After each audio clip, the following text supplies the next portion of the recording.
Sarracenia, the North American pitcher plants, are among the most striking and fascinating carnivorous plants in existence.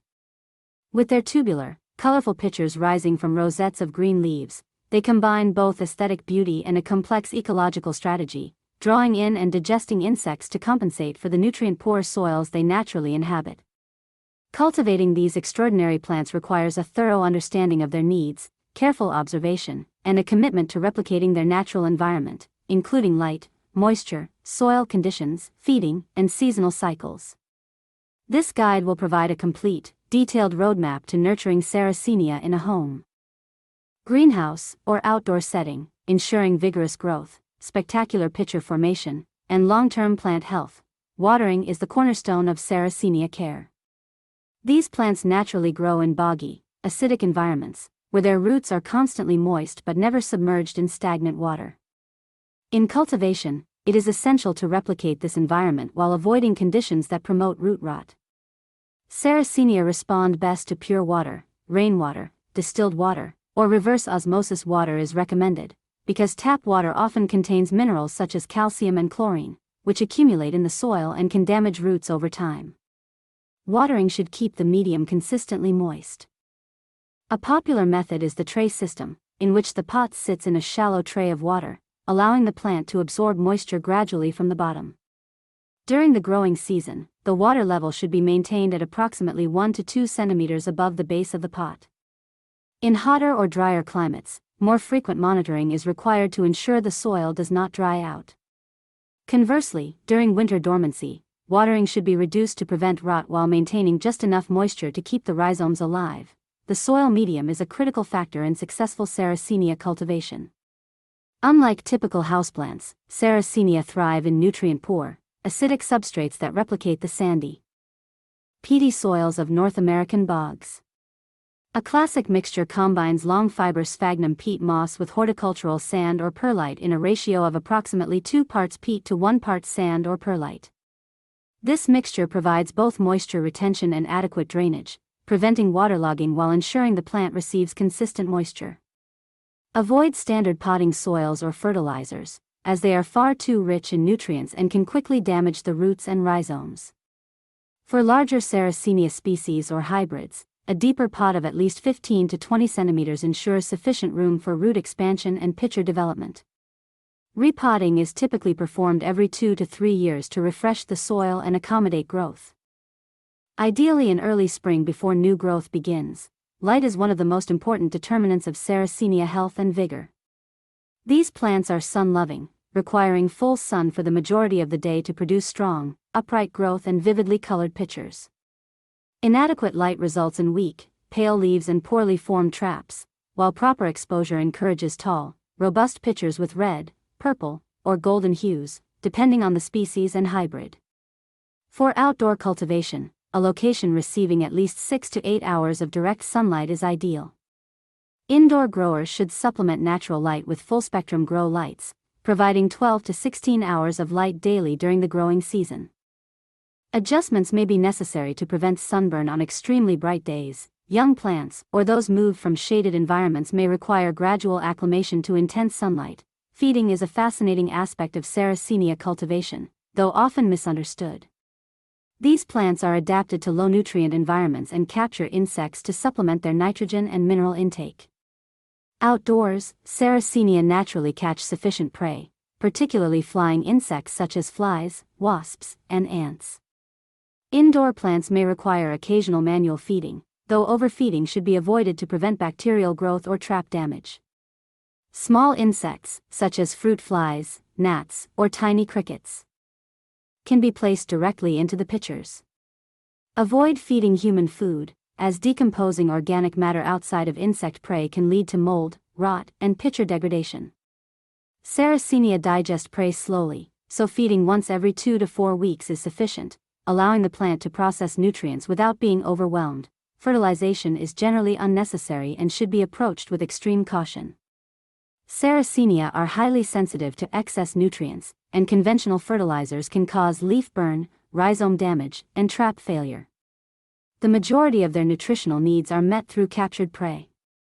Some growers opt for extremely diluted carnivorous plant fertilizers applied sparingly during the growing season. But this should be done with care, using no more than 1/4 the recommended strength for standard houseplants. Foliar feeding directly onto the pitchers is rarely needed and can cause harm if the plant absorbs excessive salts. In practice, most Sarracenia thrive without any artificial supplementation, highlighting their adaptation to nutrient-poor bog soils. Humidity is another essential factor, particularly for maintaining pitcher turgor and preventing premature desiccation. Sarracenia are naturally adapted to humid bog environments, though they tolerate a wider range of relative humidity than tropical nepenthes. Maintaining consistent moisture in the soil is usually sufficient. But in arid climates or indoor cultivation, occasional misting or placing plants on humidity trays may be beneficial. Air circulation is equally important. Stagnant, overly damp environments promote fungal and bacterial growth, which can damage leaves, traps, and rhizomes. A balance between ambient humidity and airflow supports healthy growth, robust pitcher development, and long-term plant resilience. Temperature requirements vary slightly depending on the species and hybrid, but most Sarracenia are temperate, thriving in warm growing season conditions and cool winter dormancy. During the growing season, daytime temperatures of 20 to 30 degrees Celsius with nighttime lows of 15 to 20 degrees Celsius are ideal. Dormancy is triggered by shortening days and cooler temperatures, typically in late fall through winter. During this period, the plant's growth slows, pitchers may die back, and care must be adjusted to mimic natural seasonal cycles. Dormancy requires reduced watering, cooler conditions, typically 5 to 10 degrees Celsius for most temperate species, and protection from frost that could damage rhizomes. Failure to observe dormancy can weaken plants, resulting in poor growth, weak pitchers, and susceptibility to disease. Pruning and maintenance are essential to sustain the health and aesthetics of Sarracenia. Dead or dying pitchers should be removed promptly to prevent fungal infections and redirect energy to new growth. Similarly, yellowing or weak leaves can be trimmed, but care must be taken not to damage emerging shoots from the rhizome. For climbing or vining hybrids, support may be necessary to prevent the tall pitchers from collapsing or bending under their own weight. Regular inspection allows early detection of pests, disease, or environmental stress, enabling prompt corrective action. Pests and diseases, while less common in Sarracenia than in some other plants, require vigilance. Aphids, spider mites, slugs, and fungal infections can occasionally affect the plants, particularly in greenhouse or indoor settings. Regular monitoring, combined with careful manual removal or safe treatment options, maintains plant health. Maintaining optimal environmental conditions, consistent moisture, full sunlight, adequate airflow, and clean water, reduces the likelihood of pest outbreaks. Stressed plants are much more vulnerable, emphasizing the importance of balanced care practices. Propagation is a rewarding practice for dedicated Sarracenia growers. Division is the most common method, separating mature rhizomes into sections with viable growth points.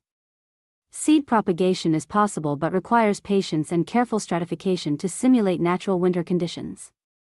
Stem cuttings are less common but feasible for certain hybrids. Tissue culture propagation is employed by commercial growers for large-scale production of rare or hybrid plants.